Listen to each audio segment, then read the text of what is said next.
Alors que le sommet sur le réchauffement climatique se déroule actuellement à Copenhague, News 352 a rencontré Camille Girard, député d'Eigreng, et Paul Delaunoy, directeur de Greenpeace Luxembourg.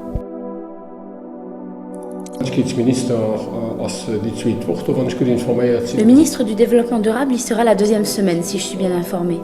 Nous sommes contents que le Premier ministre Juncker aussi s'y rende à la fin des négociations.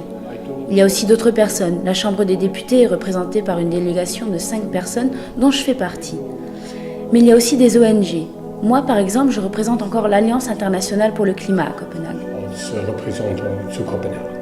Greenpeace attend du gouvernement luxembourgeois qu'il prenne une vraie position progressiste. Ich meine, die letzte Regierung als Teil von der europäischen Delegation Le gouvernement luxembourgeois fait partie de la délégation européenne. L'Union européenne a défini très tôt ses objectifs.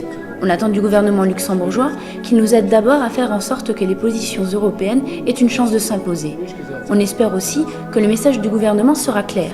Nous devons, nous, pays du Nord, prendre en premier nos responsabilités avant d'attendre quelque chose des autres. Donc avoir une position progressive pour parvenir finalement à un accord politique, au moins, à la fin de la conférence. On a deux choix. Ce que Greenpeace attend, c'est qu'il y ait un accord. Qu'il y ait un accord ambitieux. Qu'est-ce que ça veut dire un accord ambitieux? C'est un accord qui va permettre à l'ensemble de la planète, donc à l'ensemble des États, de réduire considérablement leurs émissions de gaz à effet de serre jusqu'en 2020 et ensuite 2030, 2040, 2050, en ligne avec ce que les scientifiques nous disent. Deuxièmement, nous demandons un accord équitable. Un accord équitable, qu'est-ce que ça veut dire? Ça veut dire qu'aujourd'hui, le luxembourgeois, par tête de pipe, émet 25 tonnes de CO2 par an. L'Indien, dans le même temps, en émet 2 tonnes. Il y a effectivement un problème. Entre les 25 tonnes émises par le luxembourgeois et les 2 tonnes émises par l'Indien, on se rend bien compte qu'il y a une inéquité dans l'utilisation des ressources fossiles. Donc on demande qu'il y ait cette équité. Cette équité, ça veut dire quoi? Ça veut dire que les pays industrialisés doivent réduire plus drastiquement leurs émissions de gaz à effet de serre et pour permettre aux pays en développement, les pays du Sud, de continuer à se développer, mais pas aussi vite qu'ils le faisaient aujourd'hui, mais de façon plus réduite pour qu'ils puissent continuer à se développer. Van die realistisch als het mengen is niet meer meest dat zien een zusätzliches Protokoll kann, ein Protokoll wie Kyoto kann erwerben. Si on reste réaliste, je ne pense pas qu'on parvienne à un autre protocole, à un protocole aussi abouti qu'à Kyoto. Cela ne paraît pas faisable de trouver un accord juridique. Donc le minimum qu'on puisse attendre, c'est un accord politique, dans lequel une série de choses seront bien claires. D'abord, que la communauté internationale reconnaisse la nécessité de limiter le réchauffement climatique à 2 degrés. Il faut que les objectifs des réductions soient clairement définis pour 2020 et aussi pour 2050. Que les grands acteurs comme l'Union européenne, les États-Unis et le Japon montrent la voie et payent leurs dettes qu'ils ont encore par rapport aux pays du Sud. Il faudrait savoir comment on va aider les pays du Sud et plus particulièrement les plus pauvres d'entre eux pour qu'ils s'adaptent au réchauffement climatique, car ils seront les premiers touchés. Mais il faudra aussi leur assurer des transferts de technologie pour qu'ils choisissent un autre système de développement économique que celui que nous avons connu.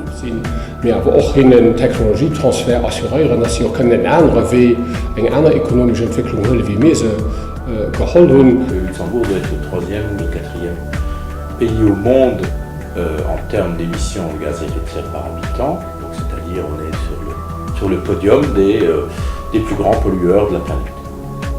Et cette situation est d'un côté, bien sûr, assez grave, parce qu'on ne peut pas aujourd'hui dire oui, mais qu'est-ce qu'on en peut? On en peut, parce que ce qu'on est en train de faire et ce sur quoi notre style de vie est bien sûr responsable dans d'autres parties du monde des dégâts causés à l'environnement, aux sociétés, des déplacements, etc.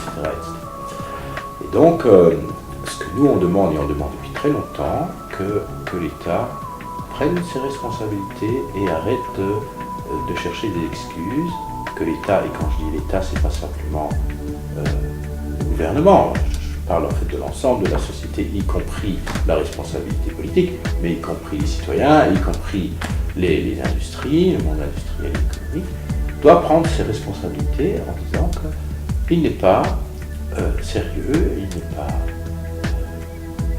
justifiable de continuer à polluer de cette manière au détriment de tout le reste, parce qu'on a un petit État, parce qu'on a un petit pays, alors on aurait soi-disant le droit de faire ce qu'on veut.